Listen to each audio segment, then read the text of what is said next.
मैंने बाबा से पूछा कि बाबा, हम सब लोग जानते हैं कि पाप का अंजाम बहुत बुरा होता है। पाप का घड़ा एक ना एक दिन जरूर फूटता है। फिर भी हम लोग जाने अनजाने बहुत पाप करते हैं।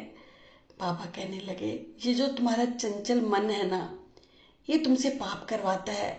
जब तुम इसके कहने में आ जाते हो ना, तो फिर तुम रास्ते से भटक जाते हो। ये तुम्हें कहता है कि तुम धन इकट्ठा करो, तुम्हें धन से सुख मिलेगा।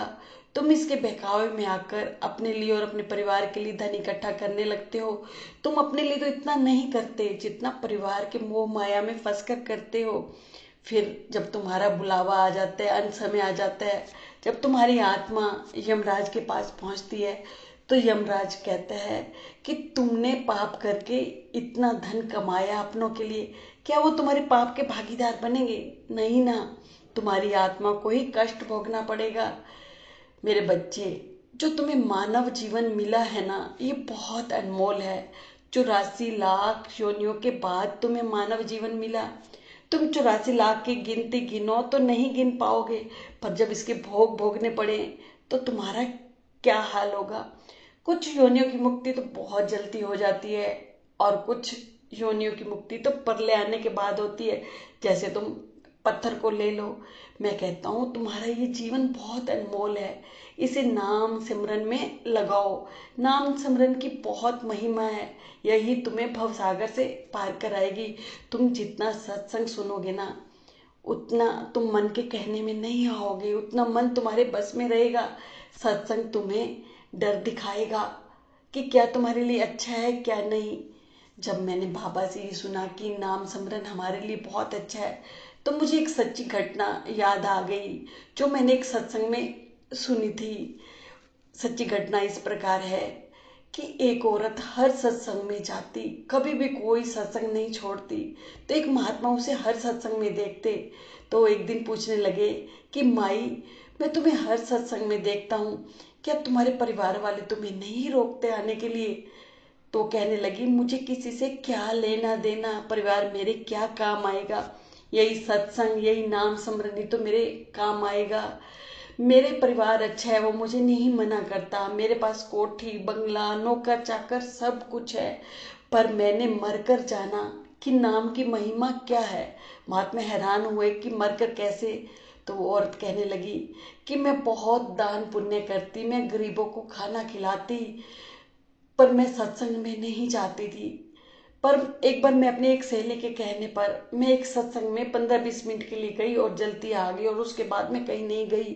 फिर एक दिन मेरा अंतिम समय आया, मुझे यमराज घसीटते हुए ले गए, बहुत बुरी तरह घसीटते हुए, और इतने पथरीले रास्ते थे कि मैंने बहुत कष्ट सहे। फिर वो मुझे एक नदी के पास ले गए, जो खून से भरी नदी थी, और उन्होंने कहा कि इस नदी में कूदो।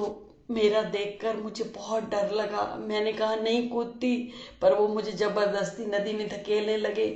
तभी एक वाइट कपड़े पहने हुए एक दिव्य आत्मा आई और मुझे उठाकर नदी के पार ले गई। मैंने उससे पूछा कि तुम कौन हो? वो कहने लगी कि तुम 20 मिनट के लिए सत्संग पे आई थी, मैं वही पवित्र आत्मा हूँ, तुम्हें बचाने आई हूँ। मैं हैरान कि 20 मिनट के सत्संग ने मुझे इस नदी से बचा लिया, पर जो मेरा इतना दान देना गरीबों को, क्या वो मेरे काम नहीं आया? तो वो आत्मा कहने लगी कि दान पुण्य का भोग तो तुम उसी जन्म में ही भोग लेते हो, उसी जन्म में ही तुम्हें अच्छा मिल जाता है। अगर तुम कहीं दान करते हो, अगर तुम 3 बार कह देते हो कि मैंने इसको दिया, तुम नेम प्लेट पे भी अपना नाम लिखवा देते हो, तो वो तुम्हारा दान किया सब चला जाता है, और जो तुम्हारे दान का भोग है वो तुम उसी जन्म में भोग लेते हो। तुम्हारे साथ तो जाएगा नाम स्मरण। और फिर मुझे यमराज के पास ले जाया गया। तब यमराज ने अपने दूतों को कहा कि तुम गलत औरत को पकड़ कर लाए हो, ये सतनाम कौर वो नहीं है, सतनाम कौर इसके सामने वाली थी, उसको लेकर आना था। फिर यमराज मुझे वापस लेकर आए। सब लोग मुझे ले जाने की तैयारी कर रहे थे कि मैंने आंखें खोल दी, और मुझे लगा कि शायद कोई सपना था। बहुत बहुत गहरी नींद के बाद मैंने ऐसे देखा, अभी मैंने अपनी आंखें खोली ही थी कि सामने ही मुझे सामने वाले घर में से जोर जोर से रोने की आवाजें आई, क्योंकि सामने वाले घर की औरत का नाम सतनाम कौर था।